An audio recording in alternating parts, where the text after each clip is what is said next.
Okay guys, so now I'm going to go through the low aero. So we begin exactly like a normal aeroplane. So we're into position. As you can see, she's trying to stay here, so we're not having the foot all the way out here. She's trying to be as much here as possible, but this up here is almost impossible. So like this is going to be good, and we want to have a nice straight leg here, and we're going to look to try to, as we start to push, we're going to look to try to get a straight leg here, and then you having your arm wherever you want. Some people do this. I don't like it. It looks very, very circusy. It looks like kind of what everybody does. So as you know me by now, I do not like to do what everybody does. I like to be a little bit different if I can.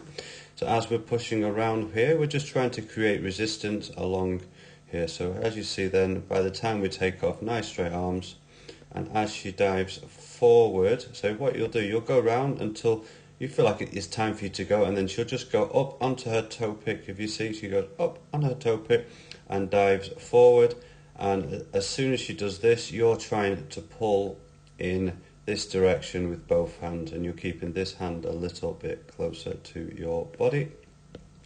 And then as we push around here, you will maintain this here as you hold the arm to keep it safe, because you want to keep this hooked in all the time.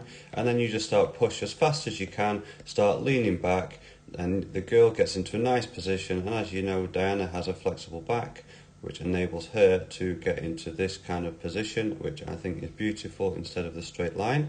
But you do whatever you want to do, you hit your position, and with her having a flexible back and being quite flexible, that enables this position, which not many girls can get into, because she's almost in a split there. You can see she's pretty much in a split. I don't even know how to draw that. So then you basically just push around as fast as you can, and so we're pushing around and around and around and around and around, leaning back. So you're leaning here, and we have this, and you're trying to be on the inside, basically inside edges of your inlines, or the inside wheels of quads. I mean, it's basically putting the pressure in exactly the same place. And as you look, this foot pushes around and this one jogs around. So this one is doing all the pushing. You see it's coming off here. And then we push around, we lean back. And then the trick is, guys, when you go down here, like the girl is just in the same position, the trick is that you are pushing here and you are just trying to push everything away. Like you're trying to push everything away, and you're going to keep on your inside wheels if you're on quads, and you're just really leaning away, because the speed comes from leaning away. And this foot, you're trying to push it around, and you're trying to push this one around like this, and this is how you try to maintain the speed, which is obviously a lot easier on quads. Like I'll tell you someone that does it really, really good.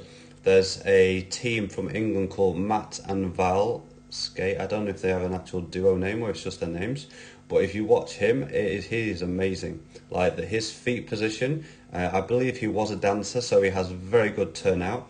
So if you watch them skate, you'll notice he has very good turnout. And yeah, I would suggest watching them for this trick, because they do it really good, and he holds it for ages. Really, really cool. And they do it into the aero flip, I believe, as well. So you'll hold that as long as you can, and then you can come up, and from here, if you notice as well, let's just go back, the hand position. So it's left to left, so this means we're not going to flip. If we were going to do the flip over, that we would have to have the hands, my hand would have to turn to the right and grip her, and she would have to do the same. So then we would just come up, and she'd grab the knee, bring it in, and get back to the aiming for those four wheels. Oh, she's always landed on the outside wheels there, so that is very hard to get the weight underneath you when that happens. And then she's got it there, and then we come up into the trick and we change hands, and that will be the end of the trick.